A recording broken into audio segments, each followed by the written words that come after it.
جنگی 4 ساله، یکی از خونبارترین و ویرانگرترین جنگ‌های تاریخ. جنگی که در آن برای نخستین بار از سلاح‌های شیمیایی استفاده شد و به گونه انبوه مناطق غیر نظامی بمباران شد.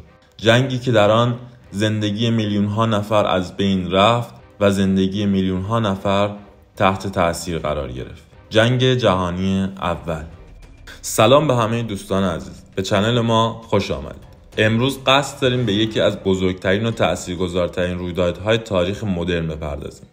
جنگ جهانی اول که از سال 1914 تا 1918 به طول انجامید، یکی از خونبارترین و ویرانگرترین جنگ‌های تاریخ است. این جنگ باعث تغییرات عمده‌ای در نقشه سیاسی جهان شد و زمینه‌ساز بسیاری از رویدادهای مهم قرن 20 گردید. اما چه چیزی باعث شروع این جنگ بزرگ شد و چگونه به پایان رسید؟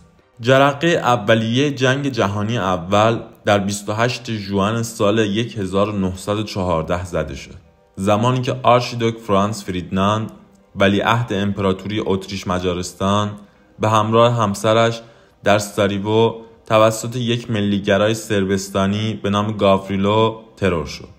این ترور باعث تشدید تنش‌ها بین اتریش مجارستان و صربستان شد و در نهایت منجر به اعلام جنگ اتریش مجارستان علیه صربستان گردید. از عواملی که به وقوع جنگ جهانی اول کمک کرد، سیستم پیچیده اتحادهایی بود که در آن زمان بین کشورهای اروپایی وجود داشت. این اتحادها به 2 بلوک اصلی تقسیم می شدند: اتحاد مثلث مرکزی و اتحاد مثلث متفقین. اتحاد مثلث مرکزی شامل کشورهای آلمان، اتریش مجارستان و ایتالیا بود و اتحاد مثلث متفقین شامل بریتانیا، فرانسه و روسیه بود.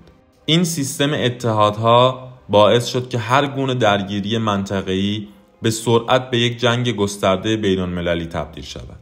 از دلایل دیگه‌ای که به جنگ جهانی اول کمک کرد و بهش نیرو بخشید، ملیگرایی یکی از نیروهای مهم و مؤثر در اوایل قرن 20 بود. بسیاری از کشورها و ملت‌ها به دنبال استقلال و افزایش قدرت و نفوذ خود بودند. این احساسات ملیگرایانه به تنش‌ها و رقابت‌های بین‌المللی دامن زد. مورد بعدی که به شروع جنگ جهانی اول کمک کرد و به اون نیرو بخشید و به ادامه دادن این جنگ کمک کرد، امپریالیسم بود. امپریالیسم نقش مهمی در شروع جنگ جهانی اول داشت. قدرت‌های اروپایی در اوایل قرن 20 به دنبال گسترش قلمروهای استعماری خود بودند. این رقابت برای تصاحب مستعمرات به تنش‌های بین‌المللی افزود و زمینه‌ساز درگیری‌های بیشتر شد. در دهه‌های بیش از جنگ جهانی اول، کشورهای اروپایی به طور گسترده‌ای به افزایش و تقویت نیروهای نظامی خود می‌پرداختند.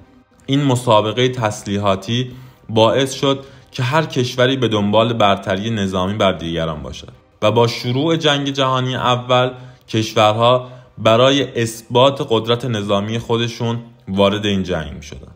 از دلایل دیگه‌ای که به جنگ جهانی اول نیرو بخشید، منطقه بالکان بود. منطقه بالکان در اوایل قرن 20 یکی از مناطق پرتنش جهان بود.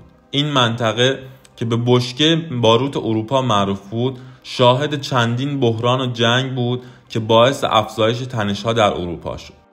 چگونه جنگ جهانی اول آغاز شد؟ پس از ترور آرشیدوک فرانس فریدناند، اتریش مجارستان در 28 ژوئیه 1914 به صربستان اعلام جنگ کرد. این اقدام باعث شد که سیستم اتحادها به کار بیفتد و کشورهای دیگر نیز به جنگ کشیده شوند. روسیه که متحد صربستان بود، بلافاصله نیروهای خود را بسیج کرد. در پاسخ آلمان به روسیه و سپس به فرانسه اعلام جنگ داد. بریتانیا نیز به دلیل تعهدات خود به بلژیک وارد جنگ شد. جنگ در جبهه‌های مختلف. جنگ جهانی اول به سرعت به چندین جبهه مختلف گسترش یافت: جبهه غربی، جبهه شرقی، جبهه بالکان و جبهه ایتالیا. جبهه غربی شامل نبردهای سنگینی در فرانسه و بلژیک بود که به ویژه به جنگ‌های سنگری مشهور شدند. جبهه شرقی شامل درگیری‌های میان آلمان و اتریش مجارستان با روسیه بود. جبهه بالکان که در آن کشورهای بالکان با نیروهای مرکزی درگیر شدند و جبهه ایتالیا که شامل نبردهای بین ایتالیا و اتریش مجارستان بود. سالهای ابتدایی جنگ جهانی اول 1914 تا 1915 نبردهای سنگین و خونینی در جبهه غربی رخ داد. نبرد مارن، نبرد ایپر و نبرد وردن از جمله مهمترین نبردهای این دوره بودند. در جبهه شرقی روس‌ها به سرعت به داخل خاک آلمان و اتریش مجارستان نفوذ کردند، اما موفقیت‌های اولیه آنها با ضد حملات نیروهای مرکزی متوقف شد. ورود آمریکا به جنگ سال 1917. در سال 1917 ایالات متحده آمریکا به دلیل حملات زیردریایی‌های آلمانی به کشتی‌های تجاری و همچنین به دلیل فاش شدن نامه زیمرمان که در آن آلمان به مکزیک پیشنهاد اتحاد علیه آمریکا را داده بود وارد جنگ شد. ورود آمریکا به جنگ به نفع متفقین بود و نیروی تازه نفس آمریکایی به تقویت قوای متفقین کمک شایانی کرد. در سال 1917 در روسیه انقلابی رخ داد. انقلاب اکتبر در روسیه و بلشویک‌ها به قدرت رسیدند. در نتیجه روسیه از جنگ خارج شد و پیمان صلح برست لیتوفسک را برای آلمان امضا کرد.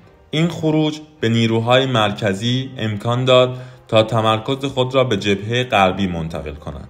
حمله نهایی و پایان جنگ سال 1918. در سال 1918 آلمان تلاش کرد تا با یک سری حملات بزرگ در جبهه غربی به پیروزی برسد، اما این حملات با شکست مواجه شدند. نیروهای متفقین با حملات متقابل موفق به شکست نیروهای آلمانی شدند. در 11 نوامبر 1918 آلمان تسلیم شد و آتش‌بس به امضا رسید. این جنگ 4 ساله پیامدهای مختلفی داشت، از جمله تلفات انسانی و مالی. جنگ جهانی اول باعث تلفات انسانی و مالی عظیمی شد.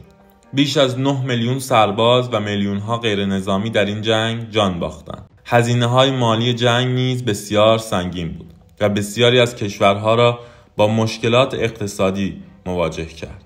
تغییرات اساسی به وجود آمد بعد از جنگ جهانی اول.